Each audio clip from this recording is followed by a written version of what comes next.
Know your place. The billionaire's voice cut through the ballroom so sharply that conversation stopped in mid-sentence, and even the soft piano music seemed to disappear beneath the weight of his words.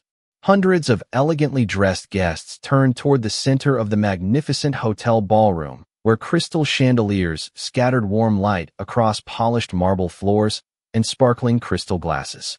Standing quietly beside a table covered in white linen, Naomi Carter held a silver serving tray with steady hands. She did not flinch. She did not argue.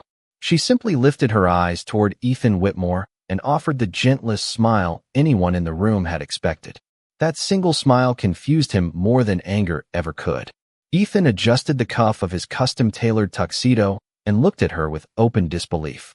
"Did you not hear me?" he asked loudly enough for nearby investors, executives, and reporters to hear every word. "You are a waitress. Serve the food. Leave the business conversations to people who belong here." A few uncomfortable laughs drifted through the crowd while others looked away, pretending they had not witnessed the exchange. Naomi lowered her eyes for only a second before placing a glass of sparkling water carefully onto the table. Her movements remained graceful, measured, almost peaceful. "Yes, sir," she answered softly. "I hope your evening goes well." There was no bitterness in her voice. No challenge. No attempt to embarrass him. That calm response somehow unsettled Ethan far more than an argument would have. The annual Whitmore Foundation Charity Gala had gathered some of the most influential leaders in Chicago beneath one roof. Billion-dollar partnerships, charitable donations, and international business announcements would all unfold before midnight. Every guest wore expensive formal attire. Every conversation carried the language of success, and every camera searched constantly for moments worthy of tomorrow's headlines. Naomi had worked dozens of events inside the Grand Lakeshore Hotel, yet she had never seen an atmosphere quite this tense. She quietly continued serving guests while polished dress shoes crossed the marble floor. Around her, an expensive perfume mixed with the rich aroma of freshly prepared steak, warm bread, and roasted coffee. Only a few minutes earlier, she had accidentally overheard several executives discussing a complex international acquisition while refilling coffee nearby. One sentence had caught her attention because it sounded strangely inconsistent with something she had studied in her evening corporate governance class. She had politely asked a simple question, believing she might have misunderstood the discussion. Before any executive could answer, Ethan had overheard her voice. The billionaire immediately assumed she was attempting to insert herself into a conversation beyond her place. Now silence lingered between them like invisible glass. Across the ballroom, Naomi's co-worker Olivia Martinez watched nervously from behind the beverage station. She knew Naomi well enough to recognize that smile. It was the same smile Naomi wore every time life became difficult. Not because she enjoyed hardship, but because she refused to let someone else's cruelty decide who she would become. Ethan turned away, dismissing her with a wave of his hand before greeting another group of investors with effortless confidence. Within moments, the ballroom resumed its elegant rhythm, as if nothing unusual had happened. Music returned. Glasses clinked softly. Conversations flowed once more beneath the golden lights. Yet Naomi could not forget the fragment of that executive conversation she had overheard. Something about the numbers refused to make sense. As she quietly walked toward the service station carrying empty crystal glasses, she glanced once more toward the presentation folders resting near the main stage. For reasons she could not explain, an uneasy feeling settled deep inside her. She whispered almost silently to herself, "I truly hope I am mistaken." She smiled again, adjusted the silver tray in her hands, and continued serving every guest with the same kindness as before, completely unaware that before the night was over, the words the billionaire had spoken so confidently would become the beginning of the greatest mistake of his life. When the final guests left the ballroom after midnight, the laughter, music, and polished speeches faded into quiet echoes beneath the towering crystal chandeliers. Hotel employees moved efficiently through the enormous room, collecting empty glasses, folding white linen napkins, and clearing elegant dinner tables, while the scent of fresh flowers mixed with warm coffee lingering in the air. Naomi Carter quietly stacked silver serving trays onto a rolling cart, her movements as calm and careful as they had been before the uncomfortable confrontation earlier that evening. Not once had she complained to another employee about Ethan Whitmore's words. She simply continued working because tomorrow's responsibilities would arrive whether tonight had been kind or cruel. Olivia Martinez finally walked beside her carrying a basket of polished silverware. "I still cannot believe he spoke to you like that," she whispered. Naomi offered the same gentle smile that had puzzled everyone hours before. "People sometimes speak from the place where fear hides," she answered softly. Olivia looked confused. "Fear? He owns half the skyline." Naomi carefully placed another crystal glass into its protective rack. "Money and confidence are not always the same thing." Olivia shook her head in quiet amazement. "You always find a way to stay calm." Naomi laughed quietly. "Not always. I simply choose not to let someone else's opinion become my identity." After finishing her shift, Naomi stepped outside into the cool Chicago night, carrying her familiar shoulder bag. The city streets shimmered beneath recent rain, while reflections from passing taxis danced across the sidewalks. She walked 3 blocks toward a small apartment where her mother waited awake despite the late hour. Inside the modest home, the comforting aroma of chamomile tea welcomed her before any words were spoken. Her mother, Denise Carter, looked up from a worn library book and immediately recognized the thoughtful expression on Naomi's face. "Long evening?" she asked gently. Naomi nodded before hanging her apron beside the kitchen door. "It was interesting." Denise smiled knowingly. Interesting usually means difficult. Naomi quietly poured herself a cup of tea before sitting beside the window, overlooking the peaceful street below. She described the confrontation without anger, carefully leaving out any unnecessary bitterness. When she finished, her mother reached across the table and squeezed her hand. "Never allow someone to define your future because they cannot imagine it." Naomi smiled softly. "I will not." Before going to bed, she opened the notebook she carried everywhere and began writing down everything she could remember from the executive's earlier conversation. Numbers, dates, regulatory deadlines, international approvals. The more she reconstructed the discussion, the more one detail continued troubling her. A sequence within the acquisition timeline seemed completely out of order. She compared her notes with the textbook from her evening corporate governance class, reading several chapters again despite the growing hour. Every page pointed toward the same possibility. If the timeline presented during tomorrow's announcement matched what she had overheard, investors could misunderstand the entire transaction. Naomi closed the book and stared quietly through the apartment window as distant city lights reflected across the glass. She wanted desperately to believe she had misunderstood. After all, teams of attorneys, executives, and financial experts had certainly reviewed every document. What chance was there that a waitress studying at night had noticed something all of them had missed? Yet the uneasy feeling refused to disappear. She carefully folded her handwritten notes and slipped them inside her notebook before turning off the kitchen light. As she walked toward her bedroom, one quiet thought stayed with her. Sometimes the smallest overlooked detail becomes the beginning of the largest crisis. And sometimes the person expected to notice it is the one nobody believes should have been listening at all. Morning sunlight spread across the glass towers of downtown Chicago as Ethan Whitmore's black sedan glided silently toward the headquarters of Whitmore Global Holdings. From the outside, the 40-story building reflected confidence, success, and absolute control. Inside, every minute followed a carefully planned schedule. Assistants moved briskly through polished hallways carrying tablets and briefing folders, while digital screens displayed international market updates and countdowns to the company's highly anticipated acquisition announcement. Ethan stepped from the elevator onto the executive floor wearing a perfectly tailored charcoal suit, his polished shoes echoing softly against marble floors. Employees greeted him respectfully, but few attempted conversation. They admired his achievements, yet most understood that mistakes rarely receive patience inside his company. Ethan entered the boardroom overlooking Lake Michigan, where senior attorneys, investment bankers, communications directors, and compliance officers were already waiting around an enormous walnut conference table. The atmosphere felt disciplined, almost rehearsed. Every presentation slide had been reviewed repeatedly. Every speech had been refined. Every financial projection had been approved. Ethan glanced toward the enormous digital display showing the acquisition timeline that would be presented publicly later that afternoon. "Everything is ready," he asked calmly. The chief financial officer nodded. Every department has completed final review. Ethan allowed himself a small, satisfied smile. Good. Confidence comes from preparation. Around the table, executives quietly agreed. No one questioned the documents projected across the screen because every person assumed someone else had already verified every detail. Outside the conference room, assistants hurried between offices carrying updated reports while television crews began assembling downstairs in anticipation of the announcement. Ethan looked across the skyline through the towering windows. To him, the coming day represented another victory, proving that discipline always defeated uncertainty.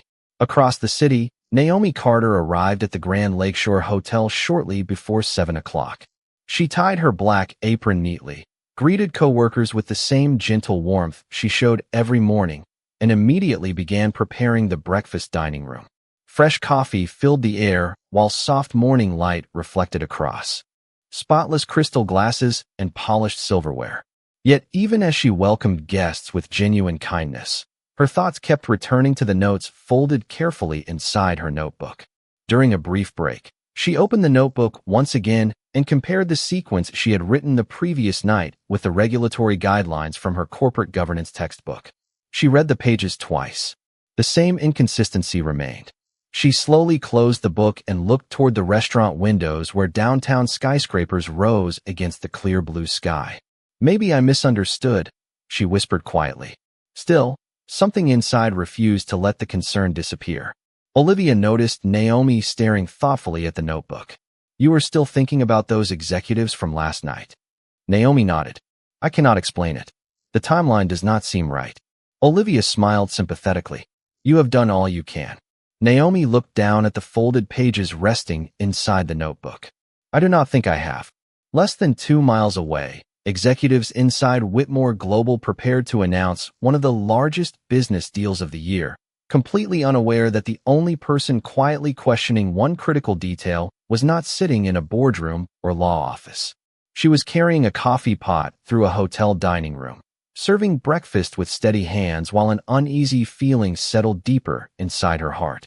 As the city awakened beneath bright autumn skies, 2 very different mornings moved toward the same destination, and neither Ethan nor Naomi realized that before the day ended, one overlooked conversation inside a luxury ballroom would begin changing both of their lives forever. The investor announcement was scheduled for 1 o'clock that afternoon, and by late morning the executive auditorium inside Whitmore Global Holdings had already begun filling with reporters, analysts, legal advisors, and representatives from major investment firms across the country. Bright studio lights reflected from polished glass walls while enormous digital screens displayed the company's logo above a carefully designed presentation stage. Every detail projected confidence. Every chair had been arranged with precision. Every document waiting on the tables had been reviewed by multiple departments.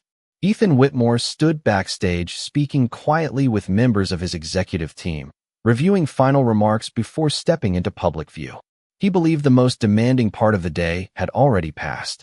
Across the city, Naomi Carter finished serving breakfast to the last guests in the hotel restaurant before quietly sitting beside a window during her short lunch break. She opened her notebook once more and compared her handwritten timeline against the same corporate governance reference she had studied throughout the previous evening. The inconsistency remained exactly where she had noticed it during the gala. She slowly traced the sequence with her finger before closing the notebook again. The feeling in her chest had become impossible to ignore. Olivia walked over carrying 2 cups of coffee and placed one beside her. You are still thinking about it. Naomi nodded. I wish I could stop. Olivia sat across from her. Even if you are right, what could you possibly do? Naomi looked out toward the Chicago skyline beyond the restaurant windows. I honestly do not know. She remained silent for several long moments before opening her notebook one final time. Carefully, she copied the relevant sequence onto a clean sheet of paper, writing only facts instead of opinions. Beneath the notes, she added one simple sentence. Please verify the implementation timeline before today's public announcement. I sincerely hope I am mistaken. She folded the page neatly and slipped it into a plain white envelope. Less than 30 minutes later, Naomi stood inside the elegant marble lobby of Whitmore Global Holdings. Employees moved quickly between security gates and elevator banks, while visitors checked in at the reception desk beneath soaring glass ceilings. Naomi approached politely, holding the envelope with both hands. "Good afternoon," she said gently. "I have a note for Mr. Ethan Whitmore." The receptionist smiled professionally. "Do you have an appointment?" Naomi shook her head. "No. I only hope someone can place this with today's executive. Correspondence." The receptionist accepted the envelope politely, glanced at the handwriting, and placed it into a secure tray beside other executive mail. "I cannot promise he will receive it today." Naomi smiled with genuine kindness. "Thank you. That is all I hoped for." Without asking for recognition or explaining her concerns further, she quietly left the building and returned toward the hotel in time for her afternoon shift. Upstairs, the executive presentation had already begun. Ethan welcomed investors with his usual confidence while enormous screens displayed financial projections and acquisition milestones behind him. The audience listened attentively as reporters typed notes across laptop keyboards. Then, halfway through the presentation, a veteran financial journalist slowly raised a hand. "Mr. Whitmore," she asked calmly, "could you explain why the implementation schedule shown today appears inconsistent with the regulatory review timeline contained in last week's filing?" The question hung motionless inside the auditorium. Ethan turned instinctively toward the giant screen behind him. Around the front row, attorneys lowered their eyes toward printed documents while senior executives exchanged uncertain glances. For the first time that day, absolute confidence gave way to uncomfortable silence. And at that exact moment, resting quietly inside the executive correspondence tray only a few floors below, Naomi's unopened envelope waited patiently to be discovered. The question echoed through the executive auditorium long after the journalist finished speaking. Hundreds of eyes shifted from Ethan Whitmore to the towering presentation screen behind him, where the acquisition timeline remained frozen beneath bright studio lights. The confidence that had filled the room only moments earlier began fading into quiet uncertainty. Ethan maintained his composed expression, but inside he immediately sensed that something was wrong. He turned toward his chief legal officer. "Please verify the timeline," he said calmly. The executive nodded and quickly opened several digital files while assistants hurried between laptops and printed briefing books. Around the auditorium, conversations stopped completely. Reporters who had planned to write about a historic acquisition now leaned forward, sensing a far more important story unfolding before them. Minutes passed with uncomfortable silence.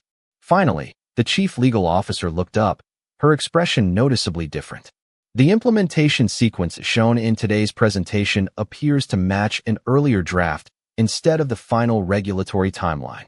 A ripple of concern spread quietly across the front rows.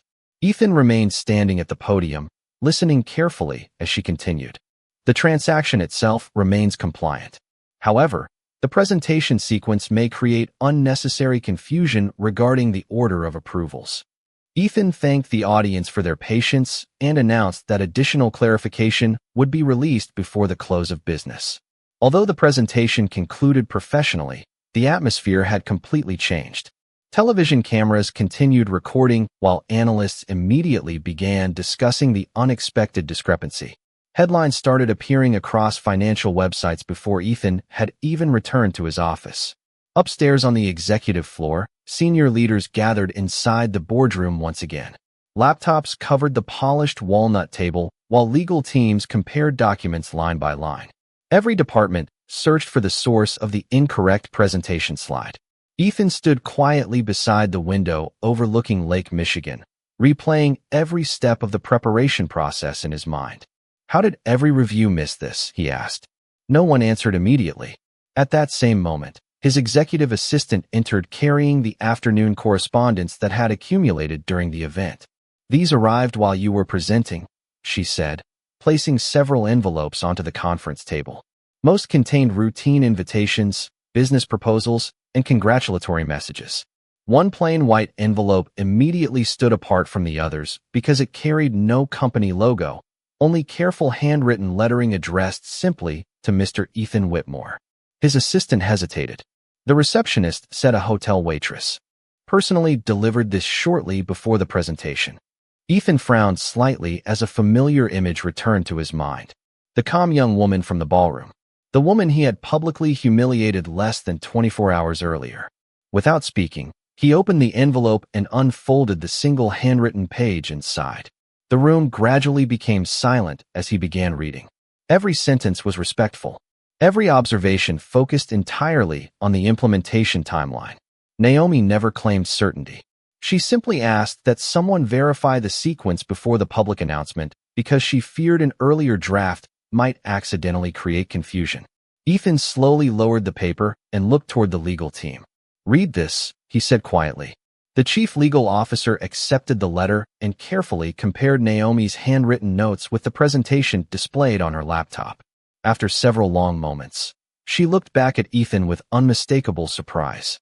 She identified the exact issue before today's event even began. Nobody around the table spoke. Ethan stared once more at Naomi's neat handwriting. There was no anger in her words.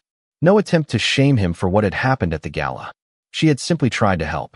He remembered telling her to know her place. Now the only person who had recognized the problem before his entire executive team was the same woman he had refused to hear. For the first time in many years, Ethan felt the uncomfortable weight of realizing that the greatest mistake made during the past 24 hours had not appeared on a presentation slide. It had appeared in the way he had judged another human being before listening to what she had to say. The late afternoon sun stretched across the glass walls of Whitmore Global Holdings as silence settled over the executive boardroom. The handwritten letter remained at the center of the polished walnut table, surrounded by attorneys, financial executives, compliance specialists, and communications directors who had spent the last hour comparing Naomi Carter's observations with every version of the acquisition documents. The conclusion was no longer a matter of opinion. She had recognized the presentation problem before the company's own review process had uncovered it. Ethan Whitmore remained standing near the window overlooking Lake Michigan, his reflection faintly visible against the bright autumn sky. For years he had believed that experience, influence, and authority naturally belonged together. Now a single handwritten page challenged everything he thought he understood about recognizing talent. His chief legal officer gently closed the final binder and looked toward him. "The issue was preventable," she said quietly. "If someone had reviewed this sequence one more time before today's presentation, none of this would have happened." Ethan slowly nodded, his attention still fixed on Naomi's careful handwriting. "She tried to tell us." Nobody disagreed. A few minutes later, after the meeting concluded, Ethan returned alone to his office carrying the letter. He placed it on his desk instead of filing it away. Outside, reporters continued discussing the company's unexpected correction while employees throughout the building worked to prepare revised communications for investors before the stock market opened the following morning. Yet none of those responsibilities occupied Ethan's thoughts as much as the memory of a young waitress standing quietly beneath crystal chandeliers while he publicly dismissed her. He pressed the intercom button. "Lauren," he said to his executive assistant, "could you contact the Grand Lakeshore Hotel?" "Of course," she answered immediately. "I need to know whether Naomi Carter is still working this evening." There was a brief pause before Lauren replied, "I will find out right away."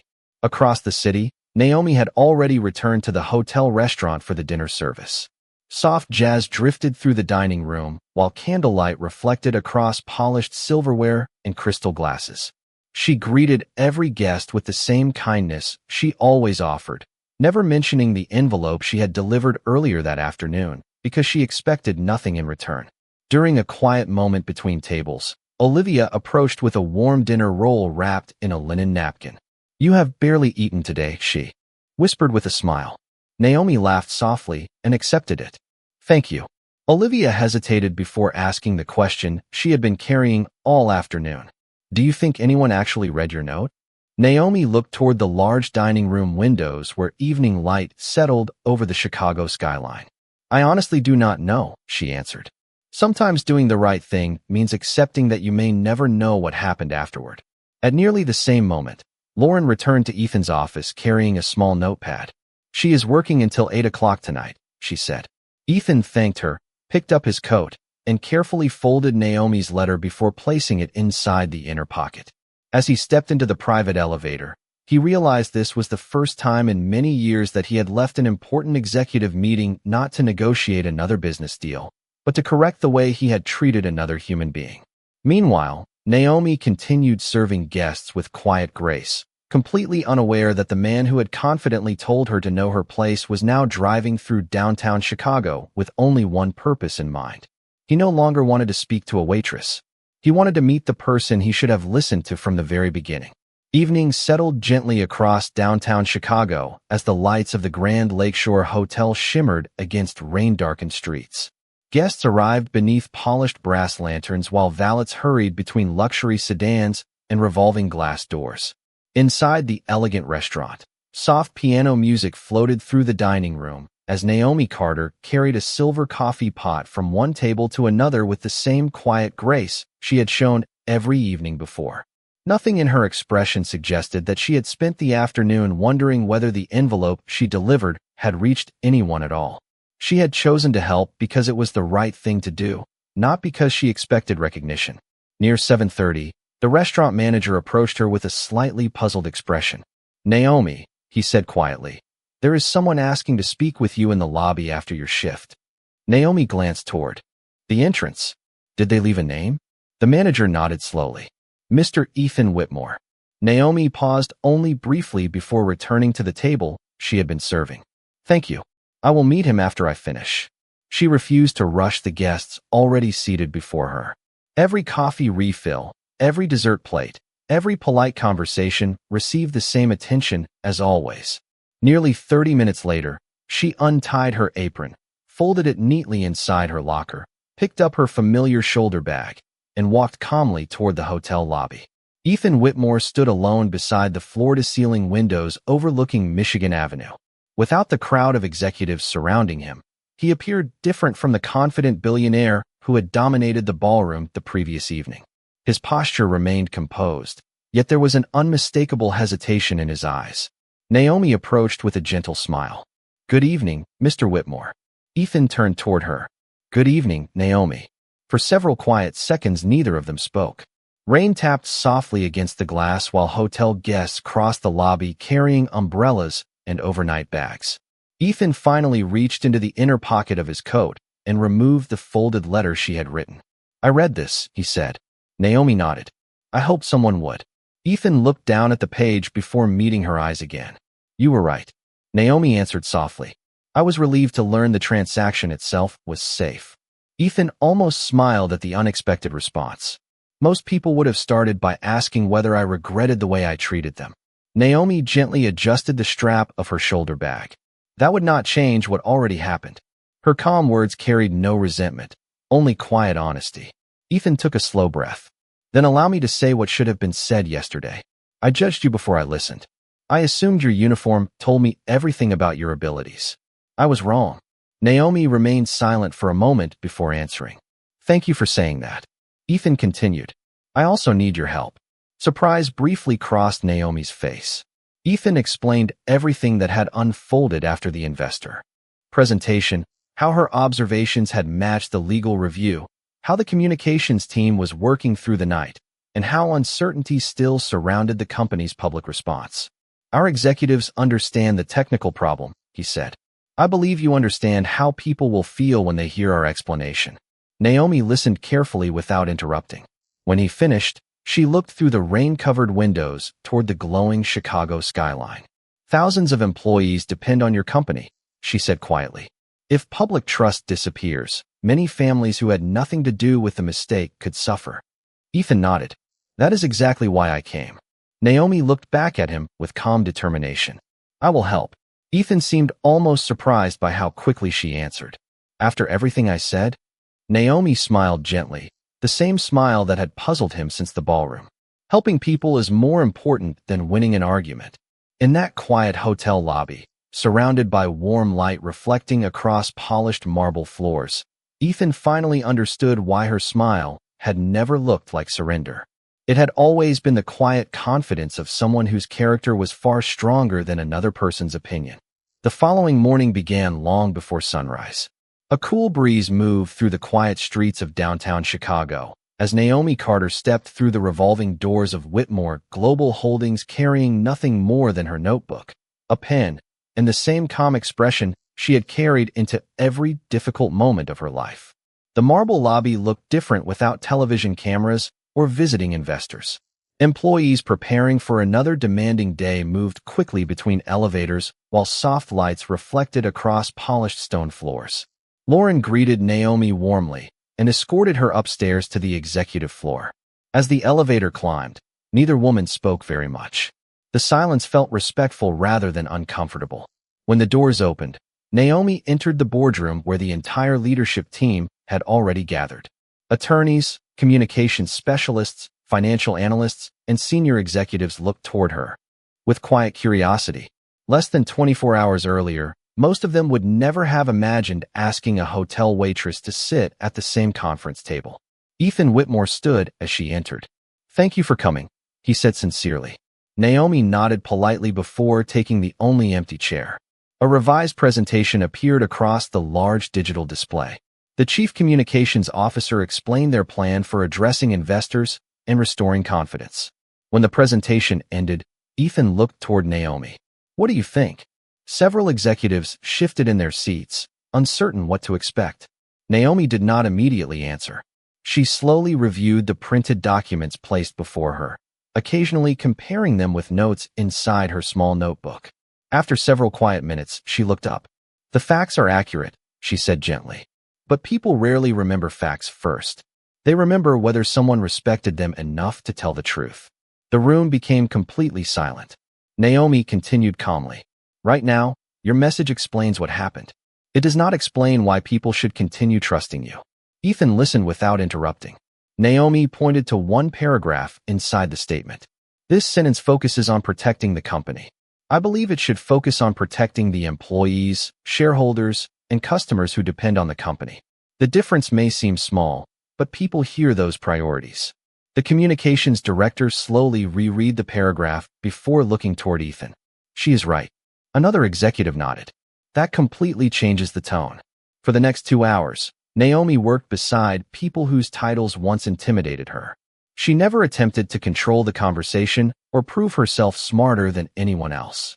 Instead, she asked thoughtful questions, listened carefully, and explained how ordinary families might understand each sentence.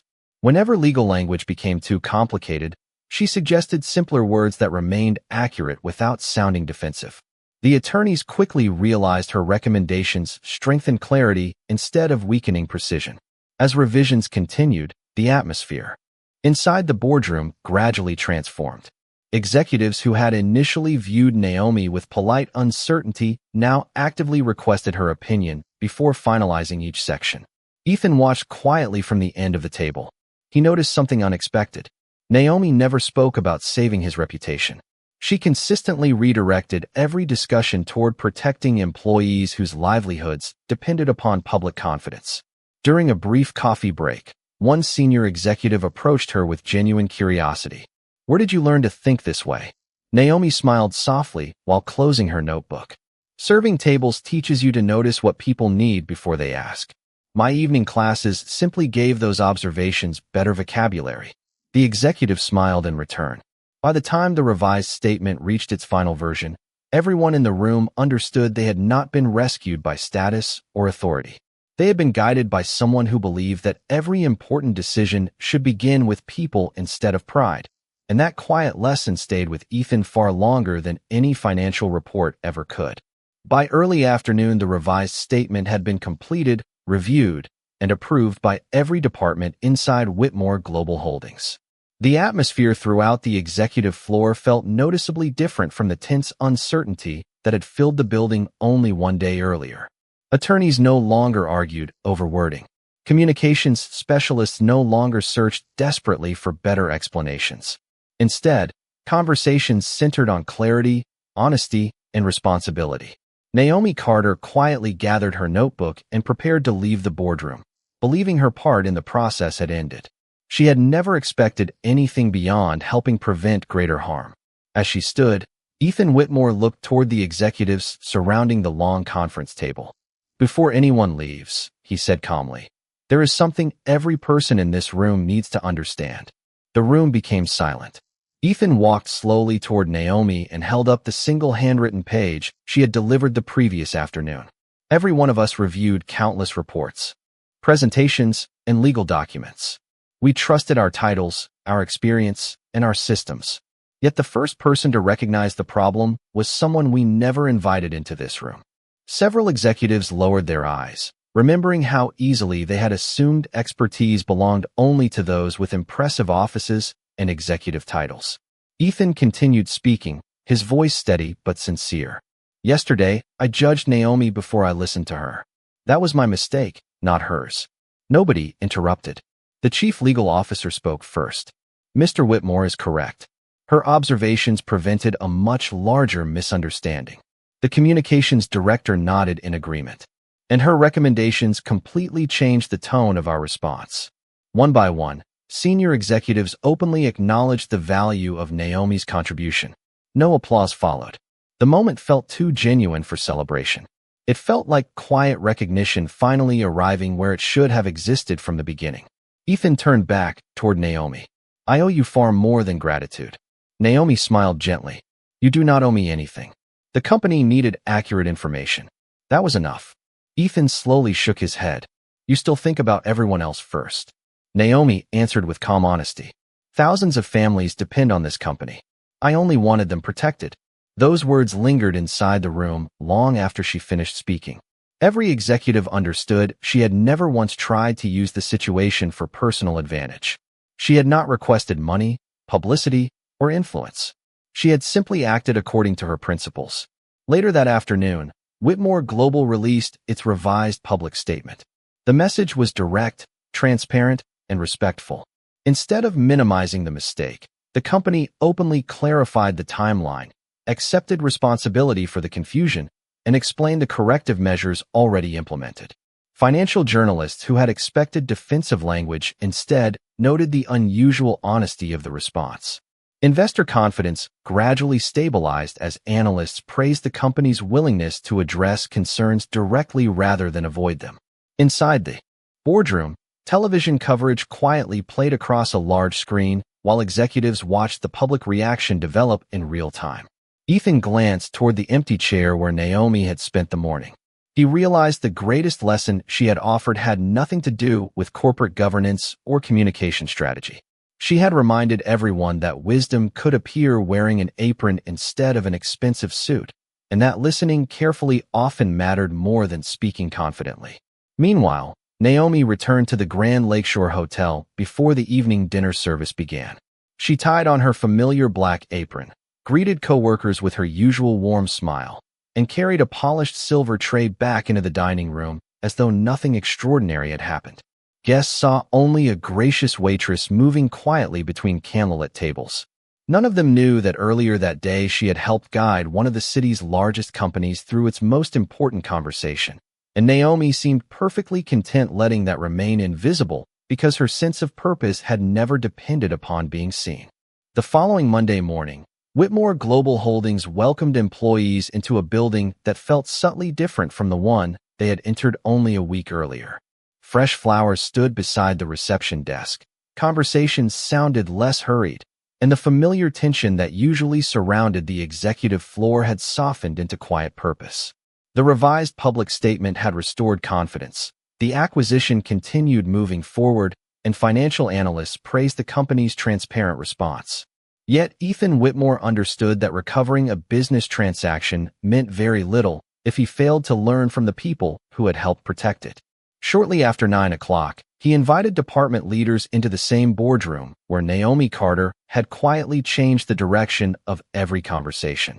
The handwritten letter she had delivered remained framed inside a simple glass display resting on a side table. It was not presented as a trophy. It served as a reminder that wisdom could arrive from unexpected places if someone possessed the humility to listen. Ethan looked around the room before speaking. From today forward, he said calmly, titles will never replace thoughtful questions.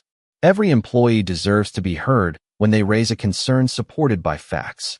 Several executives exchanged thoughtful glances before nodding in agreement. No one argued because everyone present remembered how easily one overlooked voice had nearly become one overlooked solution. That afternoon, Ethan quietly returned to the Grand Lakeshore Hotel without television cameras, assistants, or security personnel following behind him. He asked the restaurant manager whether Naomi had a few minutes during her scheduled break. When she entered the small employee lounge carrying a cup of coffee, she looked pleasantly surprised but completely relaxed. Ethan stood as she arrived. "I hope I am not interrupting your lunch." Naomi smiled gently. "Not at all." Ethan placed a sealed envelope on the table between them. "This is not payment for your help," he said before she could respond.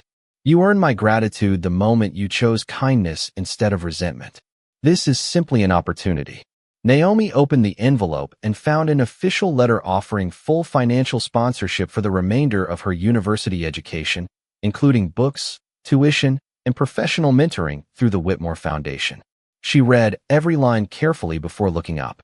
"This is incredibly generous." Ethan answered honestly. "It is also an investment in someone whose character has already improved my company." Naomi closed the folder slowly. "I appreciate this more than I can express. But I have one request." Ethan nodded immediately. "Anything."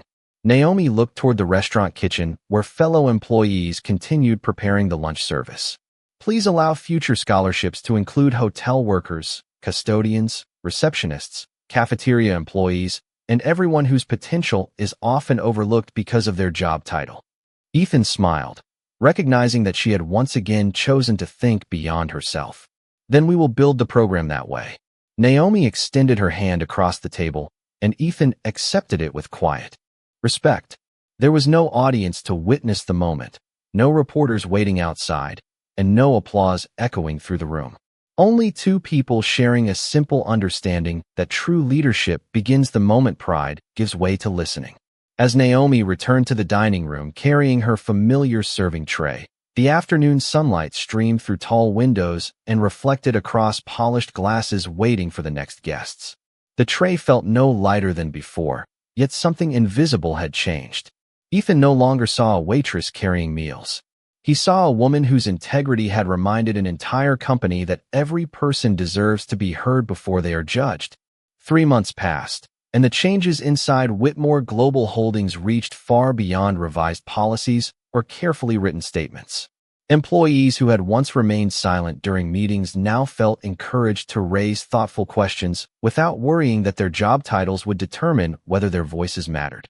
Ethan Whitmore personally attended leadership workshops throughout the company, reminding managers that respect could never be measured by position alone.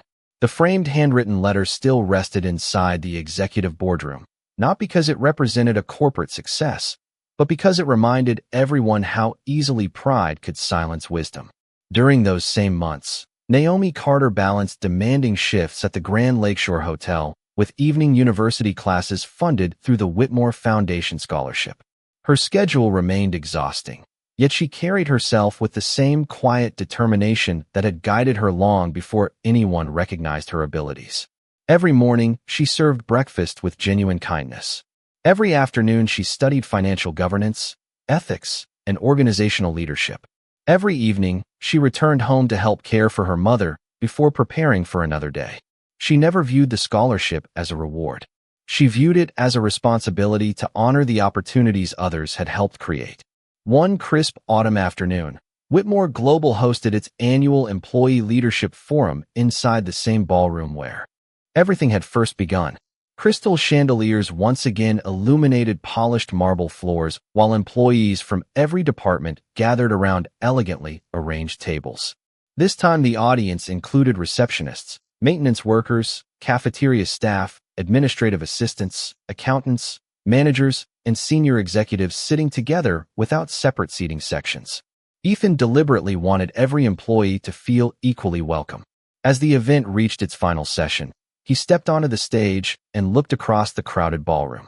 His prepared speech rested untouched on the podium. Instead, he spoke from memory. "Several months ago," he began quietly, "I made one of the greatest mistakes of my career. I believed someone's uniform told me everything I needed to know about their potential. I judged character before I listened to ideas. I was wrong." The ballroom became completely silent. Ethan continued, Today I would like someone else to join me. Naomi looked up in surprise as he invited her onto the stage. She hesitated briefly before walking calmly toward the podium. The same polished floor reflected the warm chandelier light beneath her shoes, and for a brief moment, she remembered standing in that ballroom, carrying a silver serving tray, while hearing words she would never forget. Ethan faced the audience before turning toward Naomi. In front of every employee here today, he said sincerely, "I want to apologize once again, not because public apologies create good headlines, but because genuine respect deserves to be spoken publicly when disrespect was shown publicly." Naomi looked at him with the same peaceful expression she had carried from the beginning. "Thank you," she answered softly. Accepting an apology becomes easier when someone chooses to change afterward. Ethan smiled with quiet gratitude. He then invited Naomi to share a few words. She stepped toward the microphone and looked across hundreds of faces representing every level of the company. "The most valuable thing any workplace can offer is not opportunity alone," she said gently. "It is the willingness to truly listen. Every person carries experiences that no job title can fully describe. When we begin by respecting people, better decisions naturally follow." There was no dramatic celebration after she finished speaking. Instead, employees slowly rose to their feet in quiet appreciation. The applause that followed felt different from ordinary recognition. It honored humility, growth, and the simple truth that genuine leadership begins when people stop asking who deserves to be heard and start listening to everyone with equal dignity. Nearly 1 year passed, and winter quietly returned to Chicago. Fresh snow rested along the sidewalks outside Whitmore Global Holdings while warm light spilled from the windows of the company's newly opened Community Leadership Center. The program Naomi Carter had requested months earlier had become a reality. Every semester, scholarships were awarded not only to university students with perfect resumes, but also to hotel employees, custodians, receptionists, cafeteria workers, security officers, and countless others whose dreams had often been hidden beneath uniforms people rarely noticed. On the first evening of the new scholarship orientation, dozens of recipients gathered inside a welcoming conference hall where round tables replaced formal rows of chairs. Coffee filled the room with a comforting aroma, notebooks waited beside every seat, and quiet conversations reflected nervous excitement instead of intimidation. Naomi stood near the entrance greeting each participant personally. She no longer wore her black apron because she had recently accepted a flexible advisory position with the Whitmore Foundation while completing the final year of her university degree. Even so, she greeted every guest with exactly the same kindness she had once shown while carrying a silver serving tray through the hotel dining room. Ethan Whitmore arrived a few minutes before the program began. He paused near the doorway rather than walking directly to the stage. Instead of introducing himself first, he watched Naomi welcome every scholarship recipient by asking about their families, their goals, and the hopes that had brought them there. She remembered names almost immediately. She listened more than she spoke. Watching quietly from across the room, Ethan realized that leadership had never depended upon microphones or executive offices. It had always been visible in ordinary moments when someone chose to make another person feel seen. During the opening session, Ethan addressed the audience only briefly. "This program exists because one person reminded me that talent is often overlooked when pride speaks louder than curiosity," he said. He then invited Naomi to continue the evening. She stepped forward holding the same small notebook she had carried throughout the previous year. The cover had become worn from constant use, but she had never replaced it because every page reminded her that small observations could change important outcomes. Looking across the room, she smiled warmly. "Many people believe opportunity begins when someone important notices you," she said gently. "My experience taught me something different. Opportunity often begins the moment you refuse to stop growing, even when nobody seems to notice." Several scholarship recipients quietly nodded. Some worked overnight cleaning office buildings. Others balanced restaurant shifts with community college classes. A few had almost abandoned their education because tuition seemed impossible. Naomi spoke to each of them as equals, never from above. After the presentation ended, a young hotel housekeeper approached her with tears quietly forming in her eyes. "I always thought people like me stayed invisible," she admitted softly. Naomi reached for her hand. Invisible does not mean unimportant. Sometimes the world simply needs someone willing to look more carefully. Ethan witnessed the conversation from a respectful distance. He remembered another evening beneath crystal chandeliers when he had failed to look carefully himself. The memory no longer filled him with shame alone. It reminded him why changing afterward mattered even more than admitting he had once been wrong. As guests gradually left the Community Leadership Center carrying scholarship folders beneath the softly falling snow, the building grew quiet once again. Naomi closed her notebook, looked through the wide glass windows toward the peaceful city lights, and smiled. The greatest change had never been that one billionaire learned to respect one waitress. The greatest change was that because both of them chose humility instead of pride, hundreds of strangers would now receive opportunities neither of them could have created alone. 1 year later, the Grand Lakeshore Hotel prepared once again for its annual charity gala. Crystal chandeliers filled the magnificent ballroom with warm golden light, while polished marble floors reflected elegant evening gowns, tailored suits, and hundreds of quiet conversations. The familiar scent of fresh flowers, roasted coffee, and warm bread drifted gently through the room, carrying memories that only two people there fully understood. Naomi Carter stepped through the ballroom doors wearing a simple navy business suit instead of a black waitress uniform. She had recently completed her university degree with honors and now divided her time between corporate ethics consulting, the Whitmore Foundation Leadership Program, and mentoring scholarship recipients whose journeys reminded her of her own. Even after everything that had changed, she carried the same worn notebook inside her bag and greeted every hotel employee by name as she entered. Several members of the dining staff smiled warmly when they saw her. Some had once worked beside her during late-night shifts, and nothing about Naomi suggested she believed herself more important than anyone else. Ethan Whitmore stood near the entrance welcoming guests, but unlike the previous year, he no longer waited for influential investors before offering his attention. He shook hands with security officers, thanked catering employees, and paused to speak with housekeeping staff preparing the final details before the program began. When he noticed Naomi walking into the ballroom, he crossed the room immediately, not because cameras were watching, but because respect had become a habit rather than a performance. "I am very glad you came," he said sincerely. Naomi smiled with familiar warmth. "I would not have missed seeing how much this evening has changed." Ethan looked around the ballroom. "It changed because I finally learned to see people instead of positions." Before the evening program officially began, he quietly guided Naomi toward the center of the ballroom. The exact place where she had once stood holding a silver serving tray now held a simple display recognizing the Community Leadership Scholarship Program. Framed beside photographs of scholarship recipients was one carefully preserved handwritten letter. Naomi recognized it immediately. It was the same letter she had delivered hoping someone might simply read it. Ethan noticed her expression and spoke softly. "Every new manager who joins our company reads that letter during orientation. Not because of the business mistake it identified, but because it reminds us that wisdom deserves to be heard no matter where it comes from." Naomi remained silent for a moment, gently studying the familiar handwriting before looking across the ballroom, where scholarship recipients, hotel employees, executives, students, and community volunteers now shared the same tables without distinction.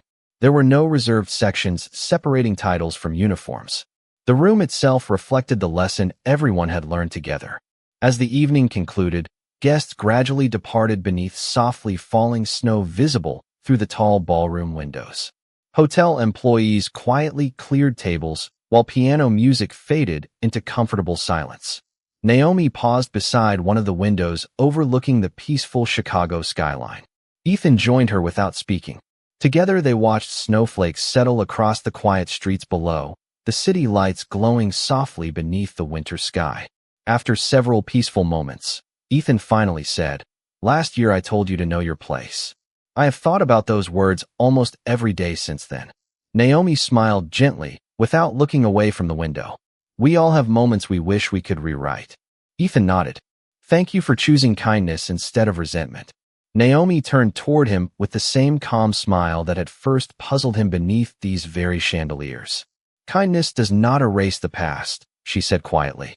"It simply gives the future a better place to begin." Neither of them spoke again. They did not need to. Outside, Fresh snow continued covering the city in quiet white light, while inside the ballroom, reflections from crystal chandeliers shimmered across polished marble floors where pride had once divided two strangers, but humility had slowly taught them both what genuine dignity truly looked like.